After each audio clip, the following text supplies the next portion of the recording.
Bonsoir à tous, bienvenue dans ce JT du mardi 17 mars 2020 sur Télé Grenoble à partir de 18h, puis toutes les heures, on fait le tour de l'actualité du Grand Grenoble en moins de 10 minutes. Ce lundi, le président de la République Emmanuel Macron a pris la parole face à l'indiscipline générale. Le chef de l'État a resserré la vis. Dorénavant, c'est le confinement total qui est de mise. Les autorisations de sortie seront limitées à des besoins sanitaires pour faire des courses ou pour se rendre au travail quand le télétravail est impossible. Il faudra d'ailleurs se munir d'autorisations disponibles sur le site du gouvernement pour pouvoir sortir. Depuis ce midi, donc, les rues des villes et des villages de notre département doivent être réduites à une affluence minimum. On voit ici à l'image le boulevard Foch à Grenoble, à une heure habituelle de pic. Des mesures fortes prises par l'exécutif qui pourront entraîner des sanctions également si elles ne sont pas respectées, allant d'une amende de 38 € et pouvant aller jusqu'à 35 €. Le colonel de gendarmerie Yves Marzin est avec nous pour en parler. Bonsoir. Bonsoir. Alors très concrètement, déjà merci d'avoir accepté notre invitation. Merci à vous. Est-ce que très concrètement, vous pouvez nous expliquer comment cela va se mettre en place ? Alors, comment cela s'est mis en place tout au long de la journée? Notre action vient en prolongement de celle de l'action du corps médical, dont il faut saluer l'action. Il s'agit pour nous aujourd'hui, forces de sécurité, de renforcer par un dispositif de contrôle, limiter les déplacements pour éviter la propagation du virus. Pour cela, le gouvernement nous a donné un cadre d'action visant à limiter les déplacements dans les 5 cas qui ont été définis, les déplacements liés au domicile vers le lieu d'exercice d'une activité indispensable qui ne peut pas se faire sous la forme du télétravail, les achats de première nécessité, les déplacements pour motifs de santé, les déplacements pour motifs impérieux familiaux, et l'exercice d'une activité physique à proximité immédiate ou la promenade des animaux de compagnie. Mais pour cela, nous avons mené depuis ce matin et depuis hier soir, dès la fin de l'annonce du discours présidentiel, une action de prévention et de communication pour prévenir les gens. Et depuis ce matin, 8 h, nous sommes au bord des routes, dans les points particuliers, les points de fréquentation importantes, pour prévenir les gens, pour les rassurer dans un premier temps, pour les renseigner sur l'exercice de notre action, et enfin pour dissuader à partir de midi et au besoin verbaliser les gens qui sont en infraction et qui ne contreviennent aux mesures qui ont été annoncées. Alors on l'a compris, du coup, des contrôles qui ont déjà commencé. Nous étions d'ailleurs à 13 h à Mélan pour ces premiers contrôles. Écoutez les automobilistes arrêtés. Je suis directrice adjointe d'une structure d'aide à domicile. Nous avons actuellement 100 personnes qui travaillent au domicile des personnes âgées, handicapées, pour assurer la continuité de service et la continuité de prise en charge. Donc il fallait que je leur délivre des laissez-passer et que j'aille voir mes équipes pour voir si tout allait bien. Je vais chercher ma fille qui travaille à Schneider, service restauration. Elle n'a pas de véhicule et elle n'a pas de bus pour entrer à l'heure qu'il est. Alors elle m'a demandé d'aller la chercher. Je m'attendais à ce qu'il soit prêt. C'est bien pour ça qu'on a été distribuer les laissez-passer pour tous nos personnels. Et c'est bien qu'ils le soient. Je leur donne entièrement raison. Ils auraient dû commencer bien en avant. Enfin, pour moi, il me semble. Ça me semble une bonne chose. Si on veut que les habitudes soient prises, c'est maintenant qu'il faut le faire, que les gens prennent les choses de manière sérieuse. Et puis le virus, lui, il n'attendra pas demain ou après-demain pour se propager. Tout se joue maintenant, donc c'est une très bonne chose. Alors on l'a compris, ces contrôles sont pris très au sérieux. On imagine que c'est quand même difficile de mailler tout le territoire. Comment s'assurer que les gens vont jouer le jeu, qu'il ne va pas y avoir des autorisations un peu à tour de bras? Le département est vaste, vous avez raison de le souligner. Les axes de communication sont particulièrement structurants et la population iséroise est massive, est importante, 1,2 million de personnes. J'observe déjà que les contrôles qui ont été mis en œuvre mettent en lumière la citoyenneté des usagers. Beaucoup ne circulent pas aujourd'hui et ceux qui circulent pour de bonnes raisons, comme votre reportage vient de l'illustrer.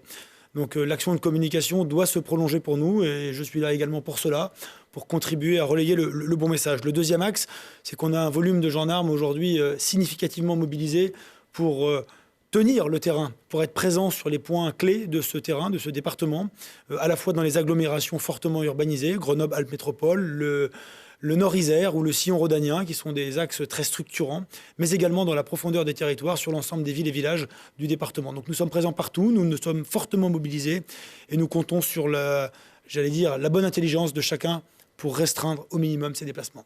Ils vont s'intensifier ces contrôles ou à l'inverse plutôt se réduire? Eh bien, nous les adapterons en fonction de la menace, des directives du département, du gouvernement, ainsi que de la réaction des usagers. Nous allons avoir une action extrêmement forte sur les 48-72 premières heures qui sont, de mon point de vue, dimensionnantes pour faire en sorte que le pli soit bien pris et que nous évitions d'aller à une fermeté massive et que finalement nous n'ayons que peu le besoin de verbaliser puisque les gens seront dans de bonnes dispositions pour obéir aux directives données. Est-ce que vous risquez d'avoir besoin de renforts de l'armée, par exemple, ou de travailler en collaboration avec la police? Naturellement, à ce stade, on voit bien cette crise mobilise l'ensemble des forces de la nation, au premier desquels le corps médical, je l'évoquais en propos liminaire, les forces de sécurité, police, gendarmerie, sapeurs-pompiers, les forces armées auront peut-être besoin de renforcer leur action et nous sommes naturellement tous mobilisés. Peut-être en fonction de la situation, aurons-nous besoin déjà de se renforcer en interne, c'est déjà le cas. Sachez que la gendarmerie a mobilisé l'ensemble de ses forces. La scolarité en école est écourtée pour nous permettre d'avoir le bénéfice immédiat de renforts de jeunes gendarmes sortis d'école.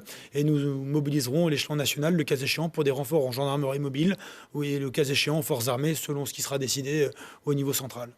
Alors vous allez devoir concentrer vos efforts sur cette mission, on l'a bien compris. Quid du reste? Nous sommes dans une région de montagne, il fait beau, mais le peloton de gendarmerie de haute montagne a d'ailleurs conseillé d'éviter de se rendre dans ces beaux massifs. Alors, deux observations. La première, c'est que l'action de contrôle que nous menons n'obère en rien le reste de nos missions. Nous continuons à accueillir le public, nous continuons à mener nos investigations judiciaires prioritaires, nous continuons l'ensemble de nos missions de prévention, de sécurisation, de patrouille, de surveillance générale et d'intervention naturellement. Néanmoins, les modalités d'action sont évolutive en fonction du contexte. Vous l'avez vu, les gendarmes portent des gants, se tiennent à une distance respectable et raisonnable de distanciation du public pour limiter la propagation du virus. Donc naturellement, les modes d'action de nos missions sont changés, mais elles restent. Ensuite, nous sommes à ce stade, pour les gendarmes isérois, très peu touchés en interne. Nous avons mis en œuvre dès le début les gestes barrières qui contribuent à éviter la propagation.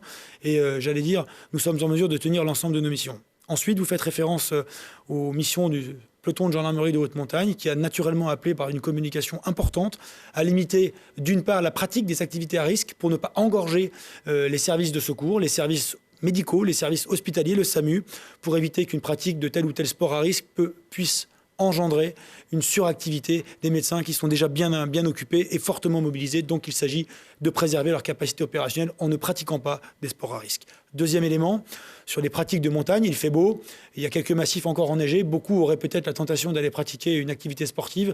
Je le déconseille très fortement, d'une part parce qu'elle n'est pas de nature à faciliter l'exercice des missions que je viens d'évoquer en mission de secours, mais également elle contribue par les déplacements afférents à la propagation du virus. Donc si vous voulez faire une pratique sportive, entraînez-vous chez vous, entraînez-vous à proximité immédiate de votre domicile, mais ne pratiquez pas la montagne pour préserver les forces qui sont utiles en ce moment à d'autres missions prioritaires. Merci beaucoup d'être venu sur ce plateau pour clarifier la situation, colonel Marzin. Nous resterons bien évidemment en contact tout au long de la quatorzaine décrétée pour tenir au courant les habitants du département de cette situation. À Grenoble, le maire Éric Piolle s'est également adressé à ses concitoyens ce lundi à 21h pour annoncer des mesures supplémentaires. Le premier magistrat de la ville a notamment souhaité se diriger vers les plus démunis et les laisser pour compte afin d'aller plus loin. Nous l'avons joint par téléphone cet après-midi, on l'écoute. Nous mettons en place des actions, effectivement, une plateforme d'échange voisin-voisine qui va être en place dans les 48 heures pour permettre l'exercice de la solidarité, c'est l'élément fondamental.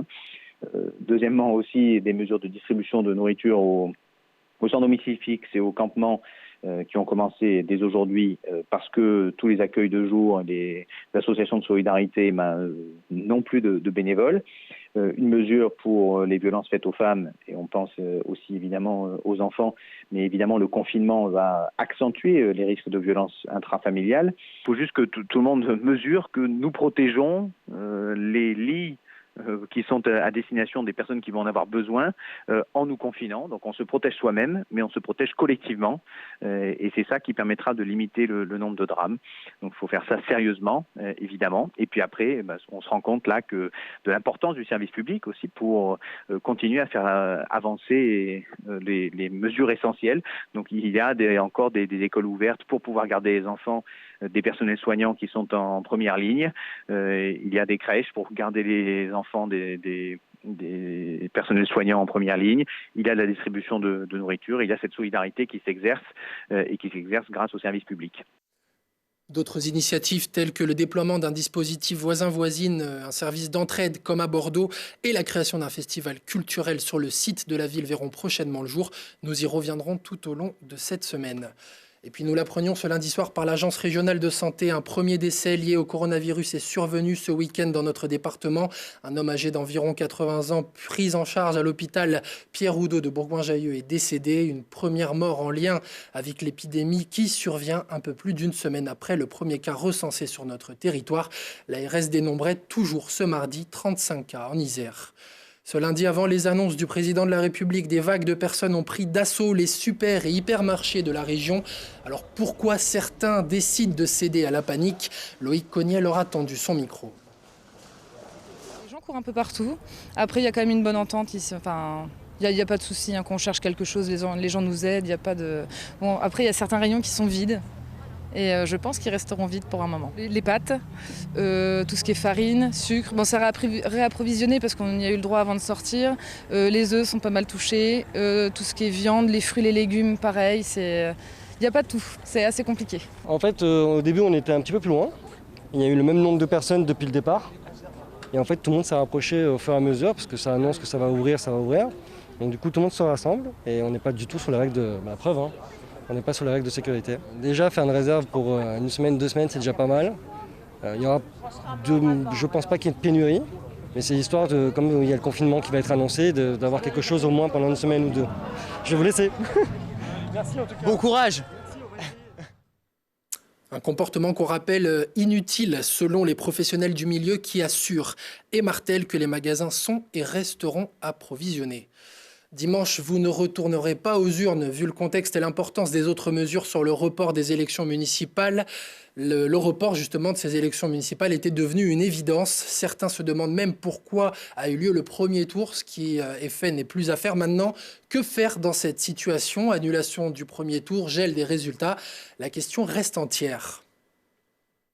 Alors, sur le plan du droit constitutionnel, tout va dépendre de la loi qui va être adoptée cette semaine. Mais sur le plan du droit constitutionnel, il ne me semble pas que ça posera de problème parce que le Conseil constitutionnel considérera probablement qu'il y a des circonstances exceptionnelles qui justifient ce report et essaiera de préserver le consensus politique qui sera trouvé cette semaine au Parlement. Le plus probable pour le moment, ça semble être la reprise des résultats du premier tour si le second tour se déroule au mois de juin. En tout cas, c'est ce que les forces politiques ont exigé. Un certain nombre de forces politiques ont exigé que les résultats du premier tour soient maintenus. Donc on peut penser que c'est ce qui sera décidé cette semaine au Parlement. Par contre, si on ne peut pas faire le deuxième tour des élections en juin, puisqu'il y aura un rapport scientifique en mai qui sera fait pour savoir justement si la situation de l'épidémie permet ou non d'organiser ce second tour. Et si ce rapport conclut au fait qu'on ne peut pas la faire au mois de juin, il faudra la faire plus tard, probablement au mois de septembre. Et si on l'a fait au mois de septembre, il est plus probable qu'on ne reprenne pas les résultats du premier tour dans ce cas de figure, mais tout dépendra effectivement de ce qui sera décidé cette semaine au Parlement. Dans les 5000 communes où un deuxième tour devait avoir lieu, la date du 21 juin a été avancée par le Premier ministre Édouard Philippe. Encore une fois, si le virus est contenu d'ici là. Et puis, il fallait s'y attendre. Clap de fin sur les playoffs de Ligue Magnus. La Fédération française de hockey sur glace a statué pour une fin de saison prématurée et sans champion. Amiens, vainqueur de la Coupe de France, ira en Continental Cup. Quant aux Brûleurs de Loup, premiers de la saison régulière, ils représenteront la France en CHL. Merci de nous avoir suivis. On vous donne rendez-vous demain à la même heure et en replay sur télégrenoble.net. Belle soirée à tous et n'oubliez pas, restez chez vous.